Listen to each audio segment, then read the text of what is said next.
Good morning, YouTube. It's another beautiful day out after the rain come through, and it's time to work on that truck and put that water tank in the back. I'm going to start on it today. Let's see how many parts I need to buy for it, though. What have you been up to? I've been riding on a daydream. Yeah, we had some storms that came through just a few minutes ago. I like to move these mats off of the spots they normally sit so the wood has a chance to dry out. Man, as our yard needs string trimmed. Woo, it's bad. Yeah, I'm gonna have to flip the truck around here and climb in the back and see if I can start on this water tank, because we need to get it going. Looks like I gotta work around some mud though down here. This is the step that I ordered whenever we were out at the campgrounds there at Paradise Lake, because the site that we were on was pretty unlevel. I mean, it was pretty unlevel, and we had a little footstool that we were using to climb in and out. But even though it held 300 pounds, it was hard to hit with your foot as far as, you know, getting in and out of the RV. It served its purpose. It did its job, but in case we run into that in the future, I wanted to get something a little bit more substantial. This thing is made to hold 1,000 pounds. You can see the legs just kind of fold out, and they're so far outboard whenever they're out that this thing becomes really stable. And I got on it and jumped up and down, and it hardly moved. So this is a fine step. So if you've got a situation where your steps sometimes just don't fit the bill, yeah, I'll put the link down below for this thing. It's brutal. I wish everything was welded this well. Well, that ramp is. It's like people like to play with aluminum a little bit more. So yeah, we're going to try to get the tank in the back here today. I've got some mixed feelings, like a lot of things. It's just, whenever I say mixed feelings, basically I'm thinking about it and I don't know yet which direction I'm going to go. Right now, that battery that's sitting in the back of the truck has no way to keep it charged other than the sunlight that's coming through and hitting that solar panel occasionally. It maintains the battery for all that I use the winch. However, there's times that whenever I had my own business and I was running mowers in and out of here a lot more, or actually in my old F-150, I took that door off of the battery box and I would lay the solar panel in the back here on the tailgate, and I just leave the tailgate down and let it get full solar power all day long. If I run a water pump to drain a 40-gallon tank maybe a couple times, and I'm using the winch to winch up a 30-plus gallon blue tank with wastewater while ever we're camping, I don't know how well that solar panel is going to keep that battery charged. I mean, it's more of a good maintainer, not so much a charger.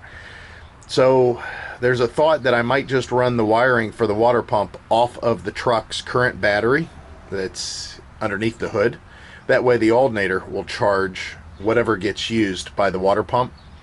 And then there's another thought that I will take this battery and mount it underneath the hood and put a switch device, a battery isolator, which I already own, to where both batteries will be charged by the alternator, and then I'll just run the wiring to the back for the winch that's necessary, and then I'll run the wiring for the pump, obviously, to the back.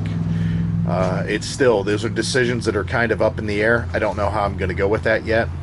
We'll just have to see. We'll have to see how it works out. Let's dive into it and see what happens. All right. Get this up in here.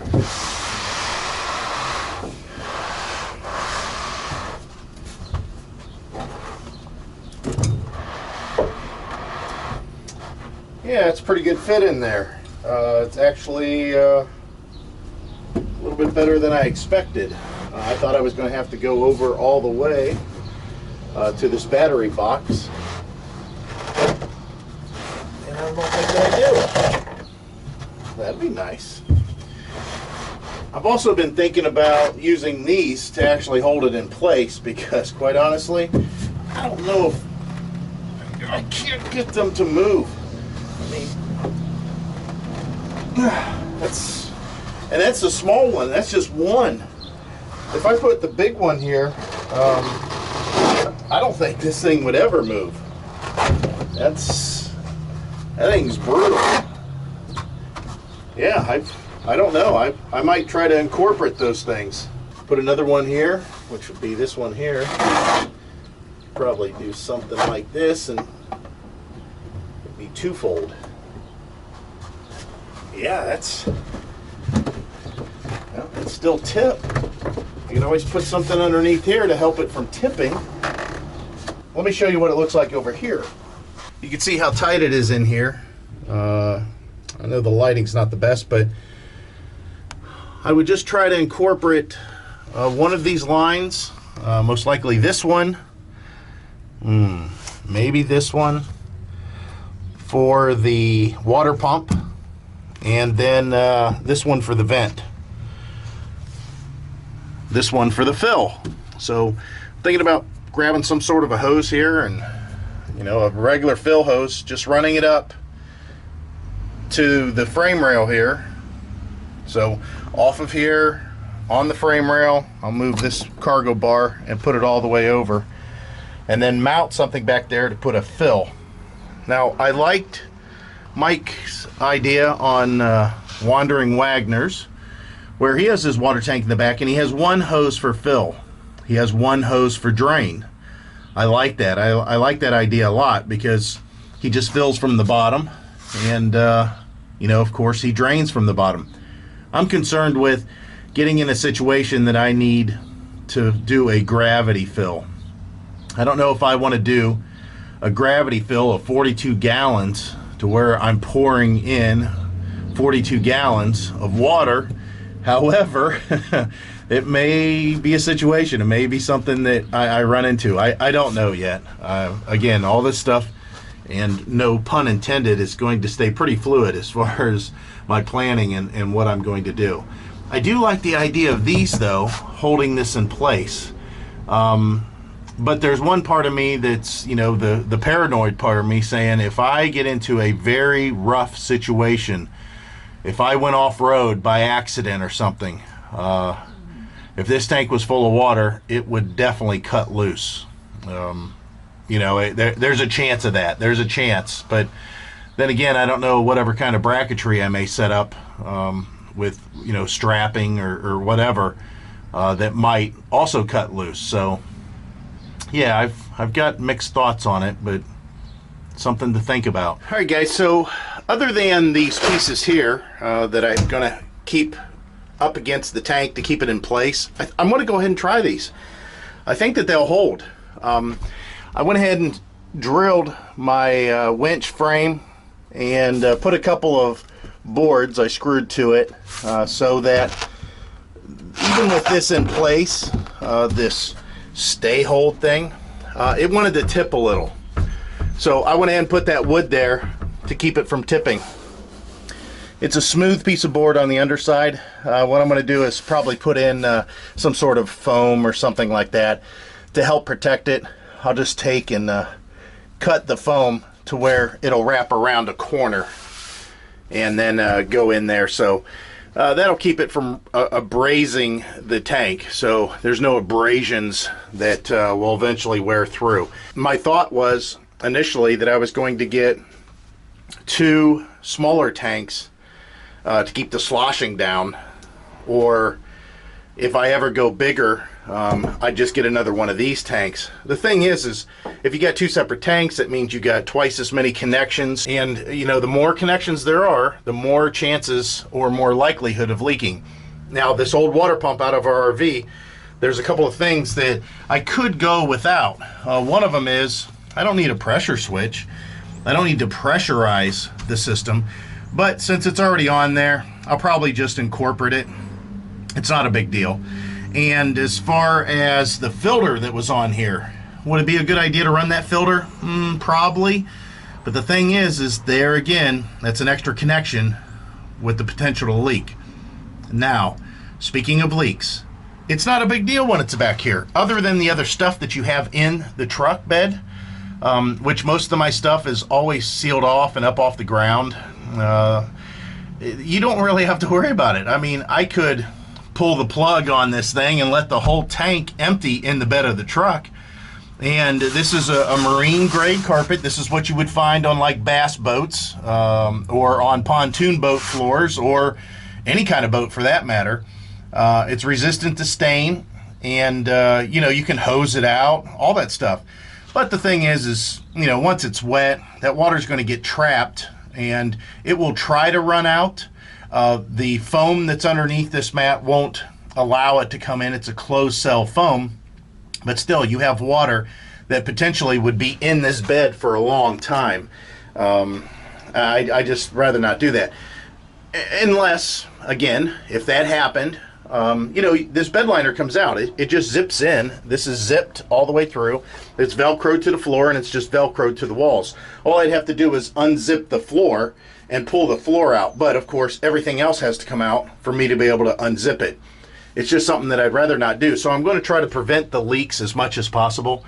So now I got to run down to the hardware store and try to find myself the fittings that I need at the angles that I need to get this pump hooked up. And of course the fill hose, I'm going to have to buy that. Plus the vent hose. I think I might have some vent hose around here somewhere. That's not going to be a big deal. I'm just going to vent it up and above.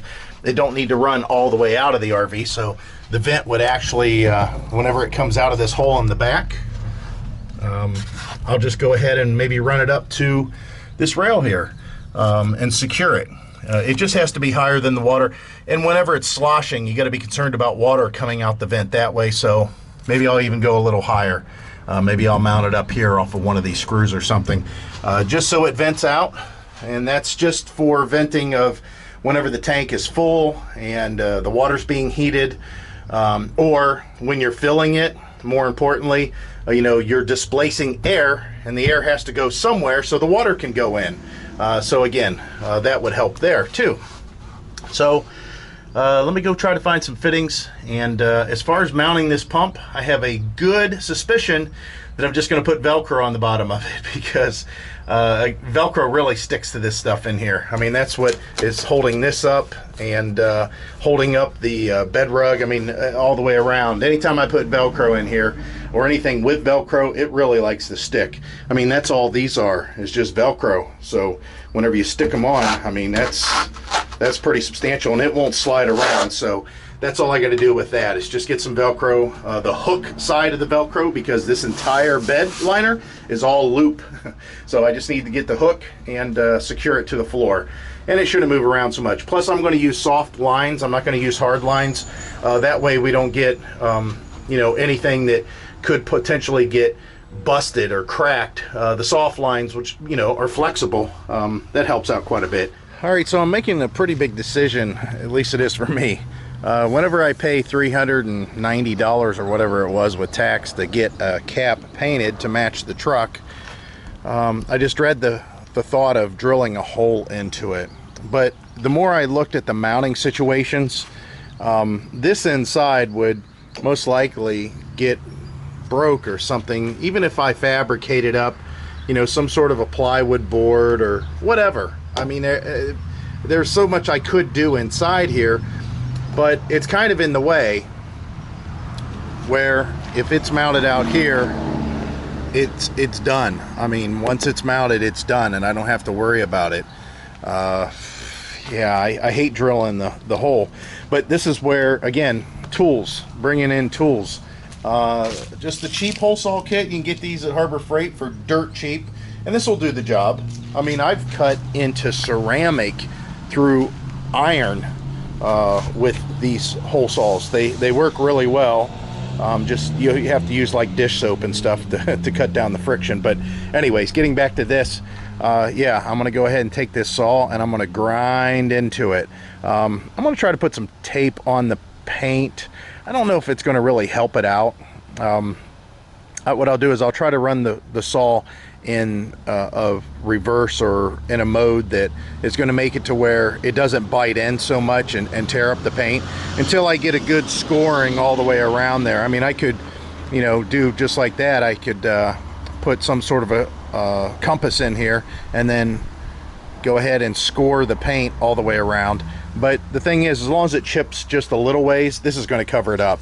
We'll get some butyl tape or whatever and put it around there, and yeah, again, you can see I'm just kind of hesitating. I even text Heidi and asked her what she thought, and she said, hey, it's your cap, and if you ever sell the truck, the cap's going to go with it, so it doesn't really make a difference what you do. And I said, well, maybe it's not appealing to somebody. And she said it's, you know, it's tasteful. She said it's not like I'm putting a bright orange flag on it or something. She says it doesn't really stand out that much, so yeah, let's go ahead and do that. Look, the fool did it. Go figure that out. Ugh. I hated doing it, but I did it. I surely did it. Look at that. Wow.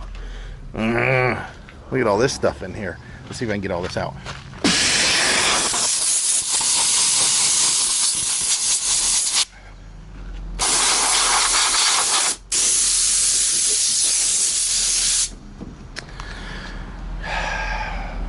So I have a hole in the side of my cap.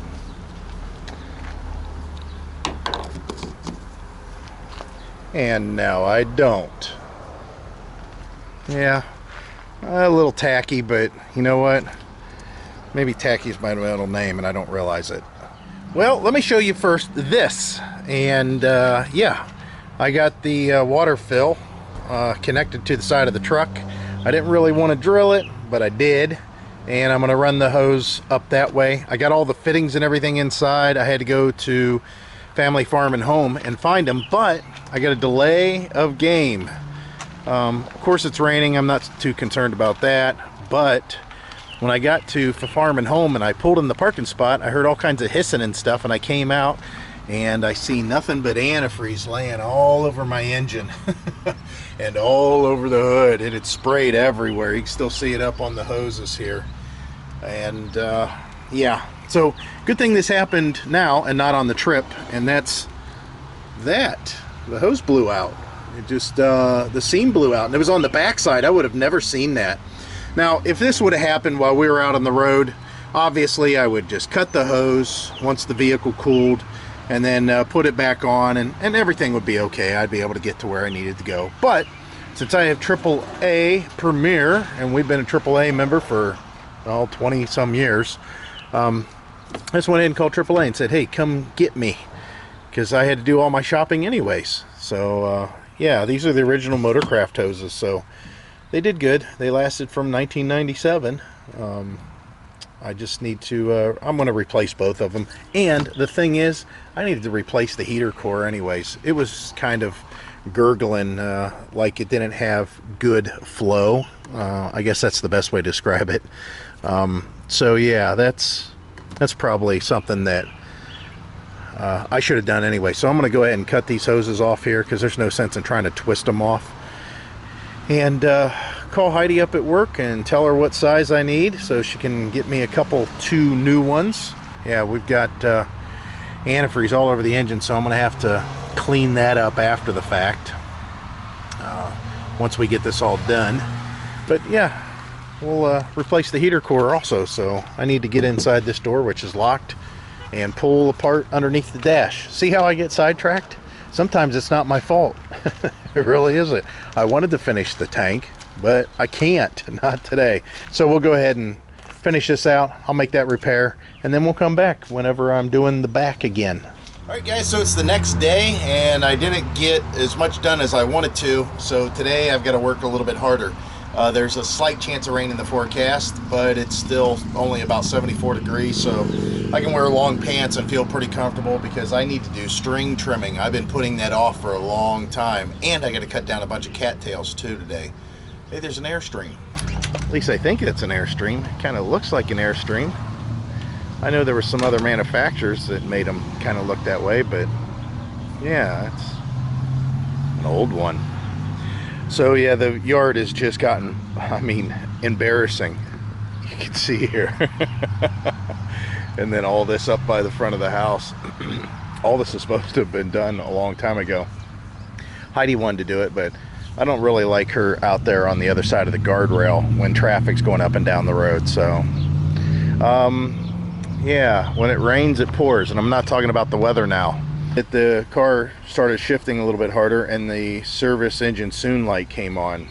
When I took it for the drive, sure enough, this transmission is having some problems, and I think it's to do with the shift solenoids, and I am not doing that work like I did last time.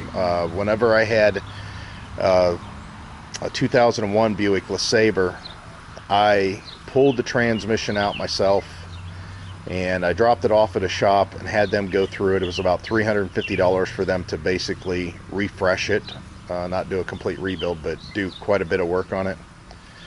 And then I had to reinstall it, and I'm not doing that again. The shift solenoids are a little bit easier to do if that's actually the problem. You basically still have to lift this side of the vehicle, support it, pull off your wheel and tire, pull off the axle, pull off, you know, everything related on this side, to where you can then lower the transmission a little bit. And then there's a bunch of bolts that you take off that allows you to access basically what would be considered the transmission pan. I'm not doing all that. I'll take it and drop it off at a shop. The sad part is because, I mean, it is really sad. This is where good deals become just vehicles that you're going to come out even on at some point. And this is the mindset that I have whenever it comes to cars and whenever I'm buying them. So I got a lot of stuff to do. I'm gonna let you guys go, and we'll pick this up at another time, and maybe I'll be able to finish that water tank.